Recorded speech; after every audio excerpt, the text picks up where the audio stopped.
Oh, bes, share ko lang.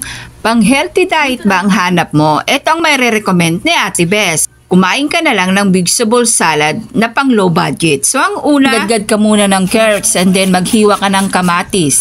Kailangan hugasan mo muna yung kamatis and then alisin mo yung buto. Basta gusto ko lang alisin yung buto. Bakit ba? Di kung ayaw yung alisin yung buto, pwede rin naman. Tapos hihiwain mo siya ng maliliit na parang ganyan.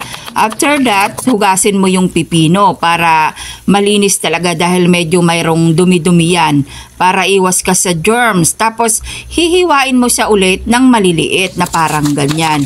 Bumili ka rin ng crab stick, bes, yung fake na crab stick or imitation na crab stick. 50 pesos lang naman yan sa palengke, bes, ang isang balot. Maglagay ka ng lettuce sa may plato. Mura lang ang lettuce dito sa amin dahil malapit lang kami dito sa Baguio. 2 oras lang pag pupuntahin mo yung Baguio dito sa amin. San Fabian, Pangasinan to Baguio, ganon. Tapos maglagay ka ng pipino, kamatis, carrots, and then yung cabbage na kulay violet, mura din naman yan. Ang 1/4 lang dito, 35 pesos dito sa amin sa San Fabian. And then yung crab stick na hinimay-himay mo. At kung namamahalan ka naman sa nachos chips, mga bes, pwede rin naman bumili ka ng Nova. Mura lang yan sa palengke. Mura lang ang Nova, bes. At ilagay mo dyan sa may gilid-gilid para masyala ang tignan ng ating vegetable salad, bes. Yan lang, pag gusto mong mag-diet ay gumawa ka na lang ng vegetable salad na pang low budget, bes, at maglagay ka ng sauce. Ngayon, kung tatanungin nyo kung paano ginawa yung sauce, nandyan yung sa may long video ko kung paano gumawa ng sauce ng vegetable salad. Tignan nyo na lamang po yung nag-viral kong vegetable salad dyan sa Ate Bes TV. At syempre, wag mong kakalimutan maglagay ng cheese sa ibabaw para malinamnam siya, bes. Oo, the best ito pag ikaw nagda-diet.